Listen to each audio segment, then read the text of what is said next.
Vous m'en direz des nouvelles. Jean-François Cadet, Baptiste Antoine. Pierre Plantier. Tout de suite, on part au théâtre. Valérie, 52 ans, égorgée. Eva, 20 ans, abattue avec un fusil.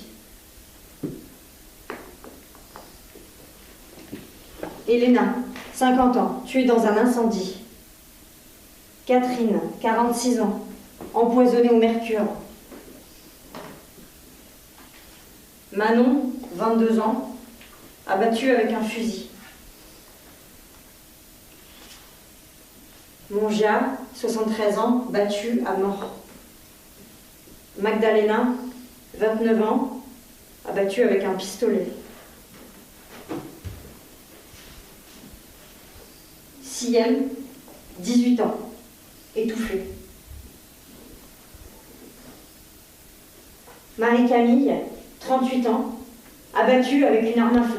C'est au théâtre Essaillon à Paris que sont égrenés ainsi les noms de femmes assassinées par leur conjoint, Muriel. Oui, Jean-François, 225 000. C'est le nombre de femmes victimes chaque année en France de violences conjugales. 225 000 femmes Kleenex, c'est le titre de la pièce qu'a écrite Nicole Segal. La maison est plus dangereuse qu'un parking souterrain. Le foyer, ce lieu où on est supposé être à l'abri, en fait, Muriel, se révèle donc très dangereux pour beaucoup de femmes. Pour beaucoup, c'est bien ce qui frappe, car elles sont plusieurs milliers en France à subir les affres de la vie conjugale, à la merci d'un conjoint violent. Ania se fait confisquer son passeport pour l'empêcher de fuir le domicile transformé en prison. Esther, confrontée à un mari jaloux, doit changer 2 fois de tenue jugée trop affriolante avant de sortir avec lui. Julie parcourt une dissertation de sa fille autour d'un week-end familial où la violence de son mari lui explose à la figure. L'autrice Nicole Segal a puisé dans le réel pour écrire sa pièce. J'ai travaillé avec des femmes victimes de violences dans un foyer qui les protège, qui les loge, qui leur apporte un certain confort et surtout qui les protège contre leurs hommes qui, pour certains, veulent les tuer. Et on a fait des improvisations de théâtre avec elles. Bon, elles n'avaient pas l'habitude et tout ça, mais ça s'est super bien passé. Et donc, au cours d'improvisation, elles m'ont raconté plein de choses. Alors, bien sûr, j'ai brodé aussi autour. Je pars souvent d'une réalité comme ça. Et puis, après, j'extrapole, je laisse faire mon imagination. Et puis, il y a les mots, après, qui m'embarquent dans un certain imaginaire. Fais gaffe, j'ai encore me vénère. Mais bouge! Ah! Putain, tu l'as cherché, c'est de ta faute! T'as 50 SMS, pourquoi t'as pas répondu? Tu étais où? J'ai plus de batterie à cause de toi. Et réponds-moi quand je te cause!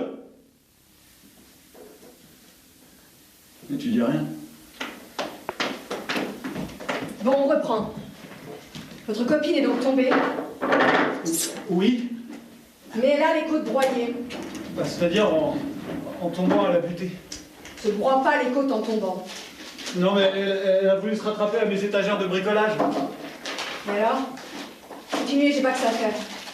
C'est-à-dire que l'étagère, elle est tombée sur elle, quoi. Vous foutez de moi? C'est pas un rouleau compresseur, une étagère. Non, mais il y avait ma boîte à outils tout en haut. Pas suffisant pour écraser une cage thoracique. Non, mais c'est-à-dire, il y avait aussi une altère. Sur un plateau dépouillé se succèdent les scènes telles des sketchs. Les acteurs alternent les rôles, changent de costume tambour-bâton. Des duos principalement, avec comme leitmotiv un homme violent, une femme à sa merci, parfois sous son emprise, à la limite du supportable. Guillaume Vatan, metteur en scène. Alors ça, c'était déjà dans l'écriture de Nicole qui s'est inspirée de la pièce de théâtre écrite par Arthur Schnitzler, La Ronde. Mais sauf que dans Arthur Schnitzler, c'est donc au début 19e. Et c'est une ronde d'amour. Là, c'est plus trop une ronde d'amour, c'est une ronde de haine.